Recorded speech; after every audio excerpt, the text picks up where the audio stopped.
በባለፈው ክፍል ብቻ ሁሉም ነገሮች ጥሩ ላይ ናቸው ማለት ሲጀምር በትልቁ ተበላሽተው ይጠብቁኛል። ችግሩ አበቃ ስል እጥፉን ወደ ህይወቴ ይመጣል ብለን ነበር ያቆምነው። የፍቅር ጥግ ልብ አንጠልጣይና እውነተኛ ታሪክ። ጸሐፊ ማኔ። ክፍል 21 እሮብ ቀን ነው። እንደገና የዓመቱ መድኃኔዓለም ስለሆነ ልዕልት ቤተ ክርስቲያን ነው ማድረው ብላ ወጥታ ተደብቃ እኔ ጋር መጣች። እኔና ኢዮብ እሷ ሆነን ቤት ቁጭ ብለን ለመጠጣት አሰብን። ቤቱን ፏፏ አደረግነው። ሳሎን መሬት ላይ ፍራሽ አደረግን። ሁላችንም ቁጭ አልን። ልዕልት መሀላችን ቁጭ ብላ መጠጣት ጀመርን። ኢዮብ ቀድሞ ገዝቶ በሃይላንድ የያዘውን አረቂ ሻት ማድረግ ጀመረ። ልዕልት ገና አንድ ቢራ እንደጠጣች በሆነው ባልሆነው መሳቅ ተነሳች፣ መዝለል ጀመረች። ብቻ ጠጥታ ስለማታቅ ገና በአንድ ቢራ ደንበሯን እየሳተች እንደሆነ ሲገባኝ እንድታቆም ነገርኳት። እሷ ግን እንደተመቻትና ጥሩ ስሜት ላይ እንዳለች እየነገረችኝ በላዩ መጠጣቱን ተያያዘችው። በግምት 5 አካባቢ ሲሆን ልዕልት ጥንቅቅ ብላ ሰከረች።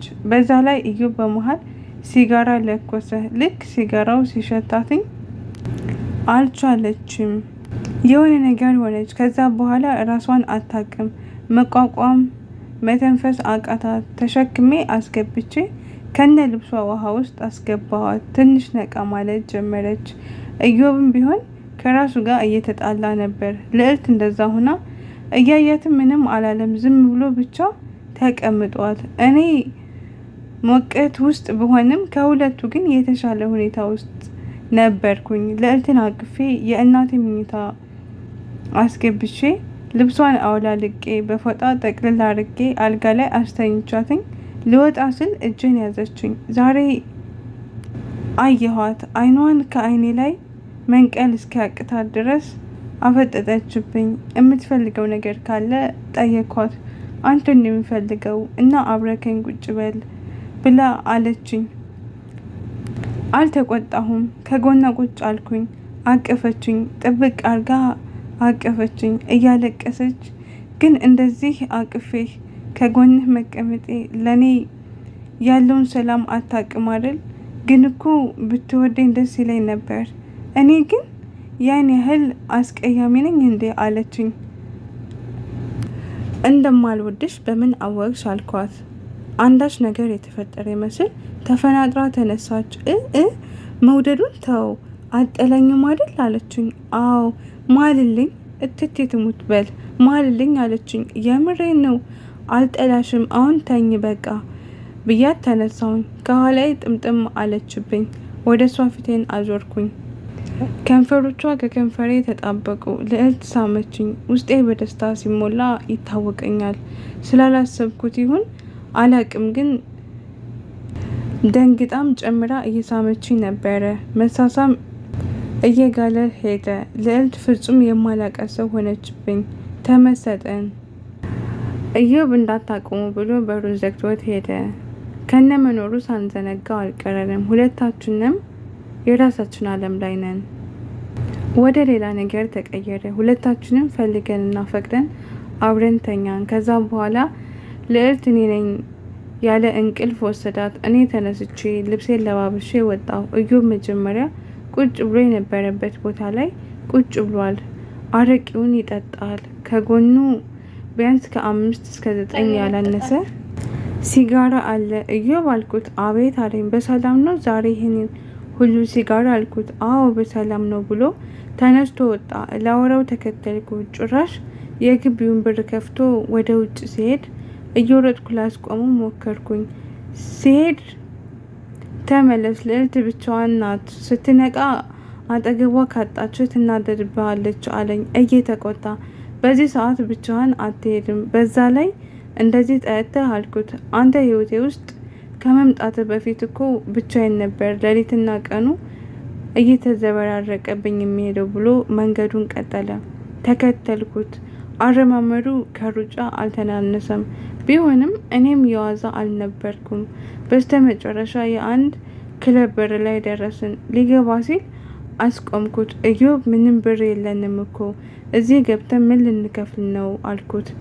ህይወታችንን አስይዘን እንጠጣለን፣ የቀረን እሱ ነው። ልባችንማ ሜዳ ላይ ቀረ ብሎ ዝም ብሎ ገባ። ተከትየው ገባሁ። ቤት ውስጥ በጭስ ታፍኗል። ሁሉም የራሱ ዓለም የራሱ እብደት ላይ ነው ያለው። እዮብ እያዘዘ ያንን መጠጥ ባናት ባናቱ ይወስድ ጀመር። እኔ ደግሞ ምንም አልጠጣም ብዬ እሱን መከተል ጀመርኩኝ። የተወሰነ ከቆየም በኋላ አይገርምህም ግን የምታፈቅራትን ሴት ከሌላ ወንድ ጋር አጠገብህ ተኝታ አንተ ቁጭ ብለህ እሷ ዓለሟን ስታይ ወንድ ልጅ ሆነህ የሚሰማህን ስሜት ብሎ ከት ብሎ ሳቀ። ፈጣሪ ካልወደኔት ለምን ፈጠረኝ? እኔ እንጃ። የመጀመሪያ ባፈቅር ያፈቀርኳት ገደለችኝ። ሁለተኛ ጊዜ ደግሞ ፍቅር ቢይዘኝ እኔ አረፈድኩኝ። ሰውነቴን ጤናዬን ከጨረስኩ በኋላ ወደ ህይወቴ መጣች አለ። እኔ ስለጠጣ ምንም ማውራት አልፈለኩም። ዘም አልኩት። በግምት 9 ወይም 10 ሰዓት አካባቢ ላይ በቃ እንውጣ አለኝ። ምን ከፍለን አልኩት። ዝም ብለን እንውጣ ተከተለኝ አለ ወደ በሩ እያመራ። እኔ አስቀመጥኩትና ቢያንስ ልዕልት ጋር ልደውልና እሷ ይዛልን ትምጣ፣ እኔ እስከዚያ አረጋጋቸዋለሁ፣ እጠብቃለሁ አልኩት። ስልክ አልያዝንም፣ አትፍራ፣ ወንድ ልጅ አይደለህ እንዴ ብሎ ለመውጣት ተንገዳገደ። ከምን ቅጽበት በር ላይ ያለው ጠባቂ ያዘውና ወዴት ናችሁ አለ። ወደ ቤታችን ብሎ መለሰ።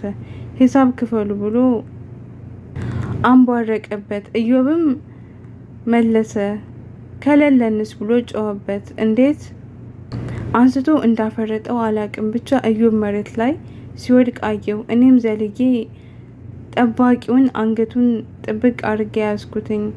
እንድረጋጋና ነገሩን በረድ እንዳደርግ ነገረኝ። እኔም ጥፋቱ የኛ ስለሆነ ቶሎ ብዬ ለቀኩት። ኑ በቃ ውጭ እናውራ፣ ሰው እየተዝናና ነው ብሎ ይዞን ወጣ። ክለብ 3 በር ነው ያለው። የመጀመሪያውን በር አለፍን። እንደ ወጣም ቢያንስ 5 ወይም 6 የሚሆኑ ጎረምሳዎች እያጣደፉ ወደ ጀርባው ይወስዱን ጀመር። ውስጥ እየተዝናኑ ያሉትን ላለመረበሽ ነው ነገሩን ያረጋጋሁት እንጂ የአባቴ ቤት መሰለህ እንዴ በልተህ የምትወጣው እያሉ ተራ በተራ ይሰነዝሩብን ነበር። እኔ ከመቼውም አቅም አጣው።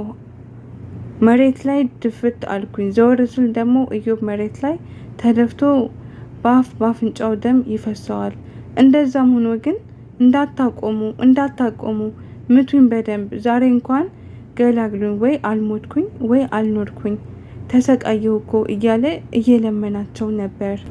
የሆነ ሰዓት ላይ ማን መጥቶ አናቴ ላይ እንደ ጫነብኝና ከየት በኩል እንደተሰነዘረብኝ ሳላቅ የሆነ ነገር ተጫነብኝ። ከዛ በኋላ ምን እንደተፈጠረ ምን እንደተካሄደ አላቅም። ስነቃ ራሴን ሐኪም ቤት ውስጥ የሆነ ነገር ተሰካክቶብኝ አገኘሁኝ። አጠገቤ የነበረውን ዶክተር ጠየኩት። ምን እንደተፈጠረ አስረዳኝ አልኩት።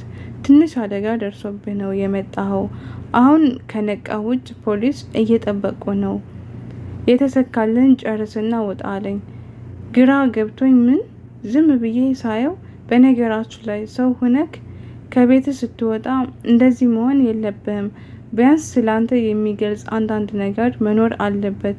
ስልክ፣ መታወቂያ ሳትይዝ ወጥተህ መንገድ ላይ ብትቀር አለኝና ወጣ። ነገሮቹን ለማስታወስ ሞከርኩኝ፣ አቃተኝ። ዝም ብዬ እጅ ላይ የተሰካውን ነቃቅዬ ወጣሁ። በር ላይ መሳሪያ የታጠቁ ፖሊሶች በተጠንቀቅ ቆመዋል። አየኋቸው። ከምን ቅጽበት እጄን ወደ ኋላ አዙረው ካቴና አጠለቁብኝና ምን እየተካሄደ እንዳለ ግራ ገባኝ። ምን እንደተፈጠረ ጠየቅኳቸው። ጣቢያ እናወራለን ብለው እያጣደፉ ከደረጃው ይዘው ወረወሩኝ። እታች እየጠበቀን ወደ ነበረው የፖሊስ መኪና ውስጥ ገባንና ወደ ፖሊስ ጣቢያ አመራን። ልክ ግማሽ መንገድ ላይ ስንደርስ ፖሊስ አንድ በጥፊ ሲያጋጨኝ ንቅት አልኩኝ። እንዴ እዮብስ እያልኩ መቀባጠር ጀመርኩኝ። አስተያየታቸው ያስፈራራል። አይን የሚገል ቢሆን ኑሮ የዛኔ ሙቼ ነበረ። ፖሊስ ጣቢያ ደረስን። እያዋከቡ አወረዱኝ፣ ወደ ውስጥ አስገቡኝ። እስከዚያች ሰዓት ድረስ ምን እየተካሄደ እንደነበር አላቅም። ውስጥ ገባው። ምክንያቱም መጠየቅ ስጀምር ነፍስ በማጥፋት ወንጀል ተከሰህ ነው እዚህ የቀረብከው አሉኝ። ምን? እኔ የማንን ነፍስ ነው ያጠፋሁት? የዛኔ እንደ እብድ መጫወት ጀመርኩ። ማታ ክለብ ላይ ስትገለብጥ አምሽተህ ከአንዱ ጋር ተጣልተክ አልተደባደብክም? አሉ ፖሊሱ። እረ ከጠባቂው ጋር ነው የተጣላ ነው። በሂሳብ አልተስማማንም ነበር አልኩት። እናንተ እነማን ናችሁ አለኝ። እኔና ጓደኛ ያልኩት። ጓደኛ ምን አይነት ሰው ነው? ጸይም፣ ጸጉሩ ድሬድ ነገር፣ ጥርሱ ደግሞ ሙሉ በሙሉ የበለዘ አልኩኝ። ማታ ምን ለብሶ ነበር ጓደኛ? ከላይ ጥቁር ሹራብና ጅንስ ሱሪ፣ በሰንደል ክፍት ጫማ ነበር ያደረገው አልኳቸው። ፖሊሱ በምርመራ አይን እያየኝ ጥሩ፣ ስለዚህ የጓደኛን ህይወት ነው ያጠፋው ማለት ነው አለኝ ይላል። ታዲያስ ቤተሰብ በቀጣይ ፓርት እንቀጥላለን። ሀሳብ አስተያየት ካላችሁ ኮሜንት ስራ አስቀምጡልኝ። ሀሳብ እቀበላለሁ። ባይ ባይ ቤተሰብ።